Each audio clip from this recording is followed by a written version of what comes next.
Hello everyone and welcome back to another episode of the Max AC channel.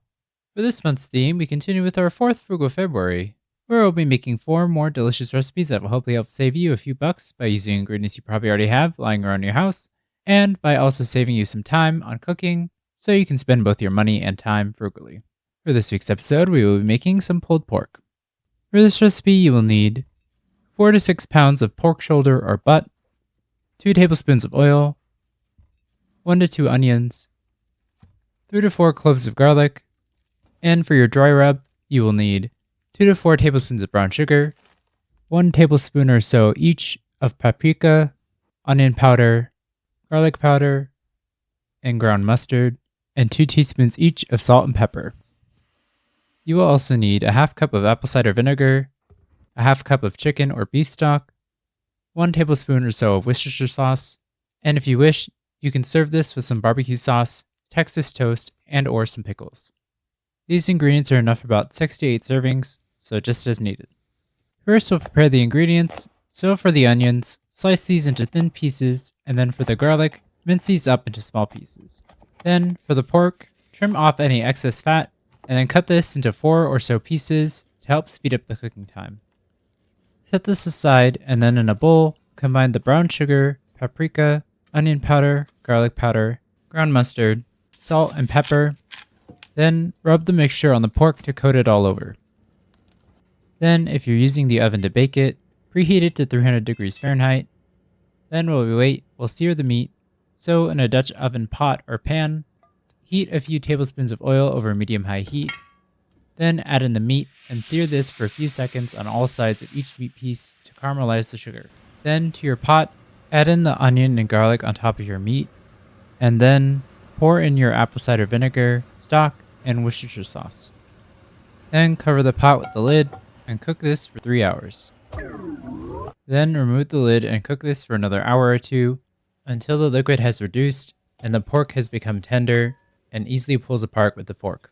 If you wish to make this in a slow cooker, place in the ingredients as before, and then cover and cook this on low for 8 hours or high for 4 to 5 hours, until the pork is tender. Once your pork is fully cooked, remove any bones and shred the meat with a fork or 2 and mix this with the juices. If you wish, you may toast your bread now as well. Then serve your pulled pork with your toast and some barbecue sauce and pickles, and with that, your pulled pork is ready to eat.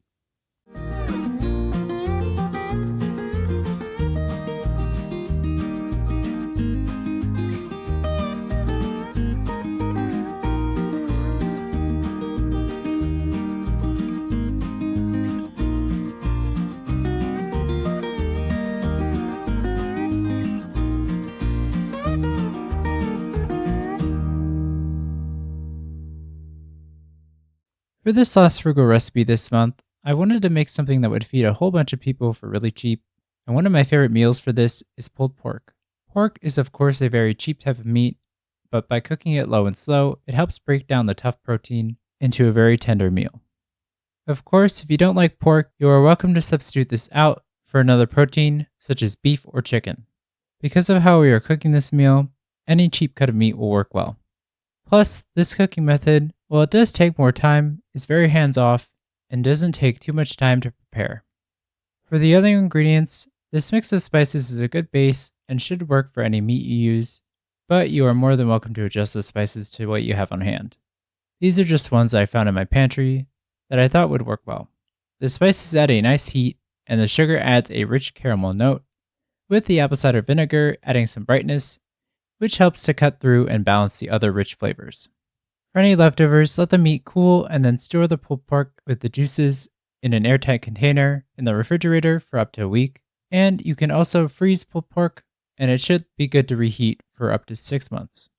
Then to reheat it, just bring it back up to temperature in the oven or slow cooker. But regardless of if you make a bunch of pulled pork to enjoy as a big meal with friends and family, or to enjoy it by yourself throughout the week, this hearty dish will be a great way to stretch a whole bunch of meat for not too much of a cost to your time or money. Anyway, I hope you all enjoyed the video. In the comments below, let me know how it went, decided to make it, and let me know if you have any questions or if there's anything you want to make next. Like this video, share with your friends and family, and subscribe to or follow this channel for more episodes of the Max AC channel. And remember, If you want to stay cool in the kitchen, turn your AC to the max and watch the Max AC channel. Mmm. Mmm. Mmm.